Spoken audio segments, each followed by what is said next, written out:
Hello everyone. तो आज की इस वीडियो में हम लोग देखने वाले हैं टाइप्स ऑफ डाटा स्ट्रक्चर। अपनी डाटा स्ट्रक्चर की इस वीडियो सीरीज में हम लोग आज देखेंगे टाइप्स ऑफ डाटा स्ट्रक्चर। तो टाइप्स ऑफ डाटा स्ट्रक्चर में अगर हम देखें तो सबसे पहले जो डाटा स्ट्रक्चर हम देखेंगे यहाँ पे टाइप्स ऑफ डाटा स्ट्रक्चर में पहले हमारे पास लीनियर डाटा स्ट्रक्चर, मतलब डाटा स्ट्रक्चर को दो पार्ट में बांटा गया।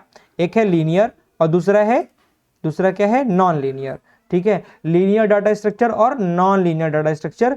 अब लीनियर डाटा स्ट्रक्चर क्या होता है, नॉन लीनियर डाटा स्ट्रक्चर क्या होता है, इनकी बात कर लेते हैं। तो लीनियर डाटा स्ट्रक्चर वो डाटा स्ट्रक्चर्स होते हैं जो लीनियर मैनर में अरेंज हो, यानी कि सिक्वेंशियली चल रहे हो। ठीक है, तो linear data structures are those in which the elements are arranged in a linear manner, that is they are placed in sequence। ठीक है, तो मैंने सिंपल वे में बताया कि जो डाटा स्ट्रक्चर में लीनियर डाटा स्ट्रक्चर्स होंगे वो क्या होंगे, एक सीक्वेंस में एक लीनियर मैनर में अरेंज्ड होंगे, उनको हम लोग बोलेंगे लीनियर डाटा स्ट्रक्चर्स। एग्जाम्पल अगर मैं बताऊं तो एरे हो सकता है, लिंक्ड लिस्ट होते हैं, लिंक्ड लिस्ट और क्यू और स्टैक, ये एग्जाम्पल्स हैं। ठीक है, किसके क्या बोलते हैं, लीनियर डाटा स्ट्रक्चर्स के। जैसे कि एग्जाम्पल अगर मैं यहाँ पे एरे का दिखाऊं तो एरे में क्या होता है, आप सिंपल यहाँ पे एक एरे बनाया आपने, ये इनके मेमोरी में 1, यहाँ पे ये 2, यहाँ पे 3, यहाँ पे 4, यहाँ पे 5, यहाँ पे 6, इस तरह से सीक्वेंस में हमारे पास डाटा क्या होंगे, फिल होंगे। ठीक है, एलिमेंट्स हमारे रखे होंगे। अब इसमें हर एक एलिमेंट का कुछ ना कुछ प्रेडिटर होगा, प्रेडिसेसर होगा, कुछ ना कुछ सक्सेसर होगा। जैसे इसका 3 का सक्सेसर हमारा 4 है, प्रेडिसेसर हमारा 2 है। ठीक है, तो इस तरह 4 के 3 का 5। ठीक, लेकिन यहाँ पे जाओगे लास्ट एलिमेंट जो होंगे, ठीक है, उनके एक्सेप्शन में देखा जाए तो ये प्रेडिसेसर यहाँ पे नहीं है, इस वाले का सक्सेसर नहीं है। ठीक है, इसी तरह से लिंक लिस्ट में जाओगे तो ये भी एक सीक्वेंशियली चलेगा। यहाँ पे क्या होता है, यहाँ पे हमने क्या किया, डाटा डाला, ये है डाटा और ये है उसका एड्रेस। ठीक है, एड्रेस, फिर इसको हम लोग पॉइंट आउट कर दिए किसी और नोड से। ठीक है, फिर यहाँ पे क्या होगा, डाटा होगा और यहाँ पे उसका एड्रेस होगा। ठीक है, अब दूसरे को पॉइंट कर दिए, ठीक है, नेक्स्ट एलिमेंट को। तो इस तरीके से यहाँ पे लिंक लिस्ट में फिल होता है।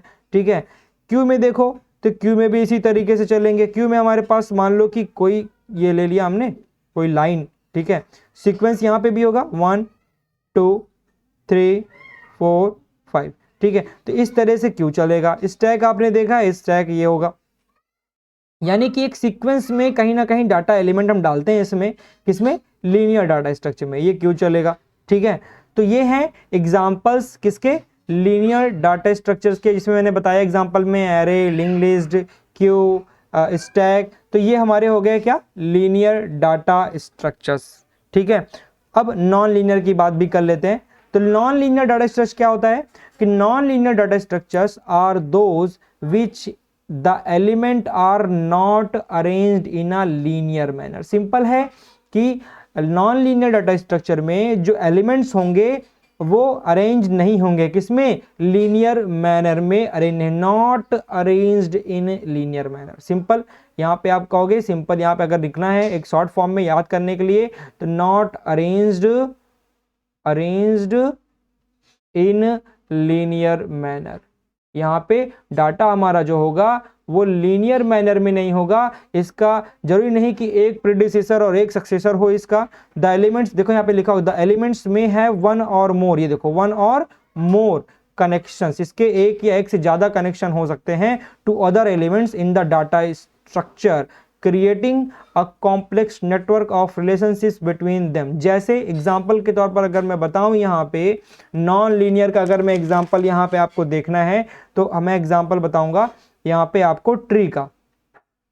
ठीक है, ट्री क्या है, ट्री एक नॉन लीनियर डाटा स्ट्रक्चर है। जैसे एक यहाँ पे मैंने लिया ट्री, फिर उसके बाद नोड लिया, फिर इसको मैंने इससे कनेक्ट कर लिया, इसको इससे कनेक्ट कर लिया।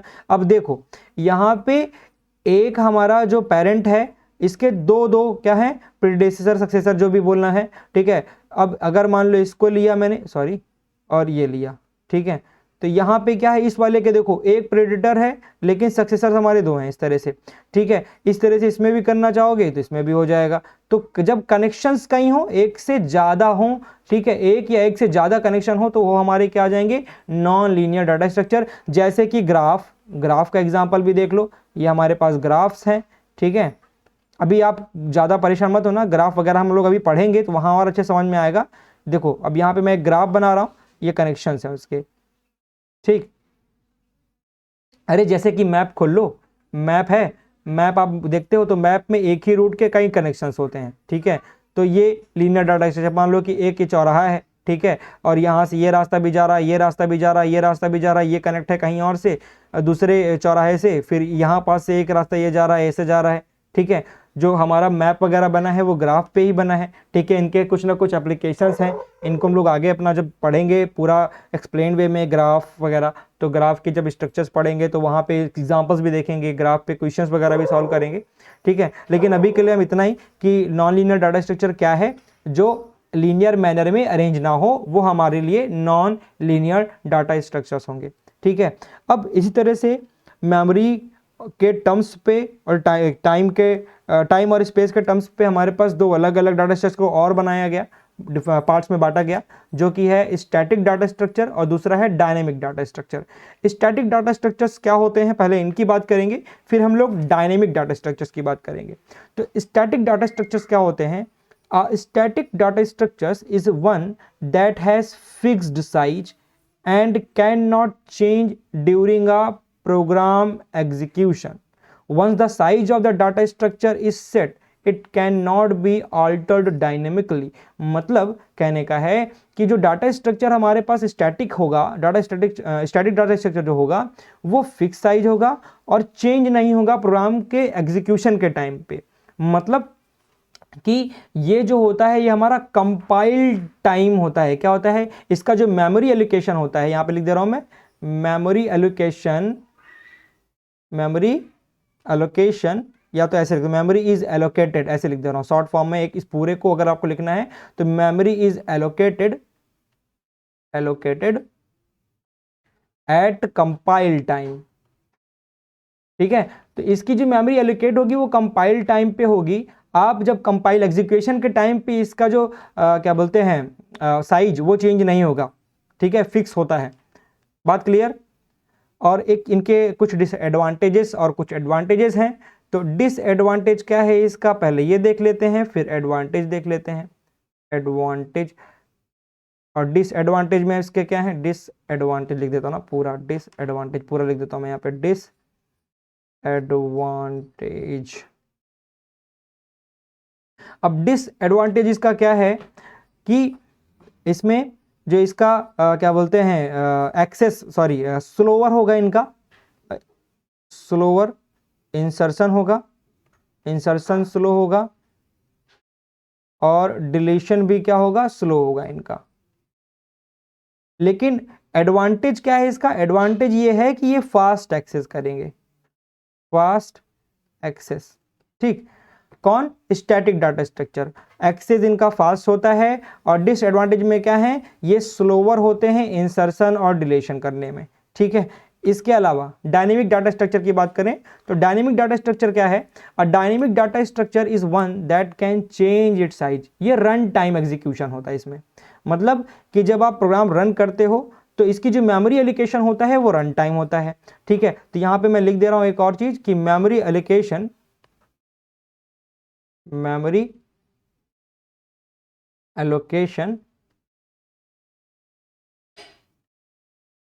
या ऐसे लिख दे रहा हूं मेमोरी एलोकेशन एरो करके रन टाइम लिख दे रहा हूं, ठीक है, रन टाइम। या पूरा लिख सकते थे तो ऐसे लिख सकते थे कि memory is allocated at run time, ठीक है। मेमोरी एलोकेशन इसका कब होगा? रन टाइम होगा। दैट मीन्स कि इसका साइज हम चेंज कर सकते हैं। A dynamic data structure is one that can change its size, ठीक है। चेंज हम क्या कर सकते हैं, डाटा को सॉरी इसका जो मेमोरी होगा वो क्या कर सकते हैं, साइज हम चेंज कर सकते हैं। That can change its size during program execution, program के एग्जीक्यूशन के टाइम पे। इट कैन ग्रो, बढ़ा सकते हैं, और shrink based on the requirement, हमारा जो रिक्वायरमेंट होगा उसके हिसाब से हम लोग क्या कर लेंगे, बढ़ा लेंगे, घटा लेंगे, जो हमको लगेगा वो हम लोग यहाँ पे कर लेंगे, ठीक है, requirement of the program, dynamic data structure are flexible and can adopt to changing situation, ठीक है, making them ideal for use in situations where the amount of data to be sorted is not known in advance. ठीक, अब बात समझो, ये तो हम लोग बात कर ली किसकी, डाटा स्ट्रक्चर्स में, डायनेमिक डाटा स्ट्रक्चर्स की। अब यहाँ पे बात आती है कि जब टाइम कॉम्प्लेक्सिटी की बात क्यों आई, यहाँ पे हम लोग टाइम कॉम्प्लेक्सिटी भी थोड़ा सा आज देखेंगे। तो टाइम कॉम्प्लेक्सिटी की बात क्यों आई, तो थोड़ा सा उसके लिए हम लोग को एक चीज पढ़ना पड़ेगा। फिर से एक बार मैं आपको डाटा स्ट्रक्चर जो मैं बताया था ना, डाटा स्ट्रक्चर, तो डाटा स्ट्रक्चर की डिफिनेशन क्या थी, डिफिनेशन ऑफ डाटा स्ट्रक्चर जो था उसको, तो डाटा स्ट्रक्चर क्या है भाई, डाटा स्ट्रक्चर, तो डाटा स्ट्रक्चर क्या था, कोई बताएगा? अच्छा, तो देखो यहाँ पे मैं डायरेक्टली लिख दे रहा हूँ, और अगर आपको आता है तो आप कमेंट करिएगा, ठीक है। और कमेंट, जिन लोगों ने पहले वाली क्लास देखी थी उन लोगों को मालूम होगा कि डाटा स्ट्रक्चर क्या होता है। तो मैं यहाँ सिंपल वे में एक बताऊंगा कि data structure is a data structure is a way of organizing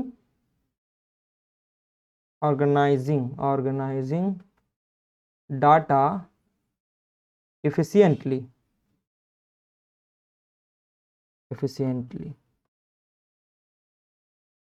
ठीक है। अब यहाँ पे एक टर्म आ रहा है इफिशिएंटली। अब कोई भी डाटा हमारा इफिशिएंट कब होगा, जब एफिशिएंटली का मतलब यहाँ पे है टाइम और स्पेस से, किससे, टाइम और स्पेस से।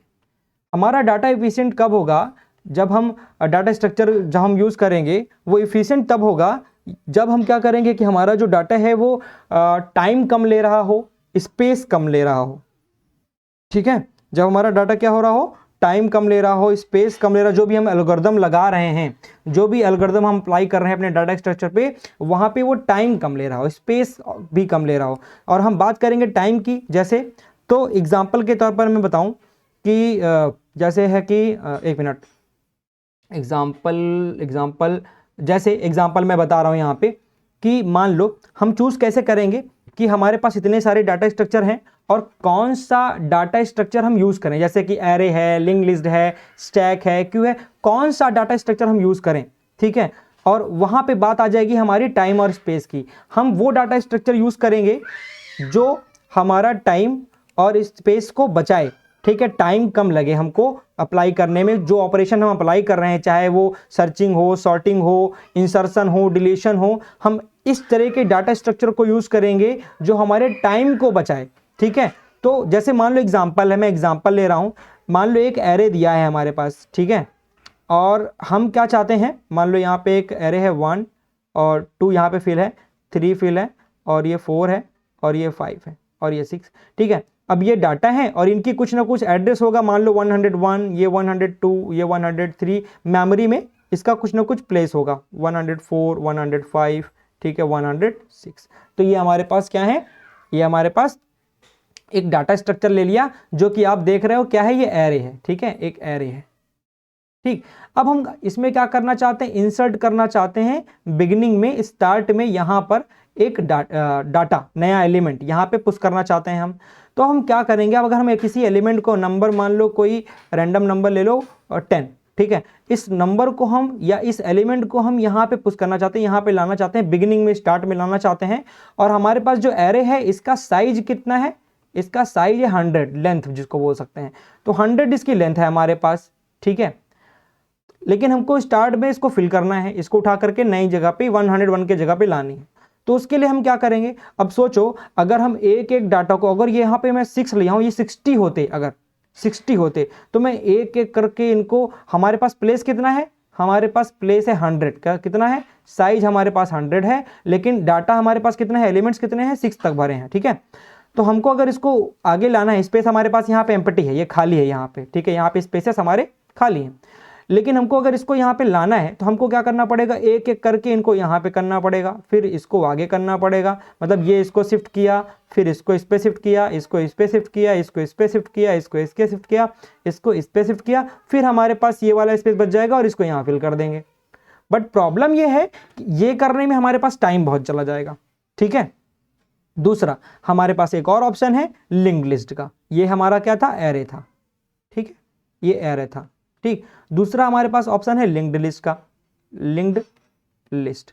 अब हमारे पास क्या था, लिंक्ड लिस्ट में क्या होता है कि ये हमारा डाटा होता है, ठीक है, मान लो कोई डाटा है 1 और ये 1001 पे प्लेस है, ठीक है, फिर ये पॉइंट आउट कर रहा है दूसरे नोड की तरफ जो कि हमारा यहाँ पे है, और ये इसको हेड बोलेंगे, पहली बात तो ये हमारा हेड होगा, ठीक है, हेड। अब देखो यहाँ पे, अब हमने क्या किया कि जो दूसरा वाला है इसका, अच्छा इसका एड्रेस हमारा 101 है तो इसका 102 होगा, लेकिन यहाँ पे क्या हो सकता है, इसका एड्रेस अगर ये 101 है तो हो सकता है ये 2003 हो, ठीक है, जो नहीं कि इसका एड्रेस इसका सीक्वेंस ही चले, लेकिन नोड क्या होगा, डायरेक्टली कनेक्ट होगा इस वाले से, पॉइंट आउट होगा, कनेक्ट होगा, ये 2, फिर उसके बाद 3, ठीक है, 3, 2004 मान लो, 5 मान लो, 10 मान लो, या कुछ भी मान लो यार, 2023 मान लो, ठीक है, अभी के लिए। तो अब इसमें मुझको कोई डाटा यहाँ पे अगर स्टार्टिंग में लाना है लिंक लिस्ट में, तो होगा क्या, अगर ये डाटा लिस्ट यहाँ पे आना चाहता है तो सिंपल होगा क्या, ये मान लो 10 है, इसको एलोकेट कराना है यहाँ पे, तो मैं क्या करूँगा, सिंपल इसको कनेक्ट कर दूंगा, इसका जो हमारा यहाँ पे एड्रेस होगा 1001, मान लो यहाँ पे इसको मैं लिख देता हूँ 300, ठीक है, तो इसको डायरेक्टली कनेक्ट कर दूंगा इसके हेड से, तो अब हेड ये नहीं बनेगा, अब हेड हमारा कौन हो जाएगा, ये, बस हो गया। हमने क्या किया, इसको एड्रेस कर दिया यहाँ पास, और ये हमारा स्टार्ट में आ गया, ठीक है। अब बताओ इसमें टाइम कम लगा या इसमें टाइम कम लगा, तो हम चूज किसको करेंगे, लिंक्ड लिस्ट में, इसको लिंक्ड लिस्ट को चूज कर लेंगे जब हमको कोई चीज इंसर्ट कराना है। और कंपेयर, इस तरह से हमारा क्या हुआ, ये और ये कंपेयर करके देख लिया हम लोगों ने कि कौन सा बेटर डाटा स्ट्रक्चर है, ठीक है, और जो बेटर डाटा स्ट्रक्चर होगा उससे हम इंप्लीमेंट करेंगे अपने प्रोग्राम को, क्योंकि हम हमेशा चाहते हैं कि हमारा जो डाटा हो या हमारा प्रोग्राम जो हो वो ऑप्टिमाइज हो, ठीक है। हम एरे का भी यूज करके इस एक प्रोग्राम को कर सकते थे, इस वाले को जो मैंने भी बताया, और लिंक लिस्ट का भी यूज कर सकते थे, लेकिन हमको देखना था कि ऑप्टिमाइज कौन है, टाइम कम किस में लग रहा है, तो इस बात पर आया टाइम कॉम्प्लेक्सिटी फाइंड करना। तो टाइम कॉम्प्लेक्सिटी हम फाइंड करते हैं जब भी हम कोई प्रोग्राम राइट करने जाते हैं, कोई भी डाटा स्ट्रक्चर का जब यूज़ करते हैं, मान लो लीनियर है, सॉरी एरे है, लिंक लिस्ट है, स्टैक है, जो भी डाटा स्ट्रक्चर्स हैं, हम देखते हैं कि हमारे लिए इफिशियंट कौन है। यहाँ पे बात की थी ना मैं इफिशियंटली, तो जो हमारे लिए इफिशियंट होगा टाइम के रिस्पेक्ट में, हम उस डाटा स्ट्रक्चर को यूज कर लेंगे, और इसी वजह से हमको टाइम कॉम्प्लेक्सिटी पढ़नी है, जिसको हम लोग बोलते हैं एसिम्प्टोटिक एनालिसिस। अभी आगे हम लोग करेंगे, वो हम लोग नेक्स्ट वीडियो में देखेंगे। तो आज की वीडियो में बस इतना ही, और आगे हम लोग एसिम्प्टोटिक एनालिसिस के बारे में पढ़ेंगे, यानी टाइम कॉम्प्लेक्सिटी पढ़ेंगे। फिर आगे इस तरह से हो सकता है पहले पार्ट में ना खत्म हो तो 1-2 वीडियोस और आएंगी, उसके बाद हम लोग एरे वगैरह पे चलेंगे, बिग ओ नोटेशंस वगैरह भी देखेंगे, ठीक है। तो आज की क्लास यहीं पे ओवर करते हैं, bye bye, thank you watching thank you for watching this video.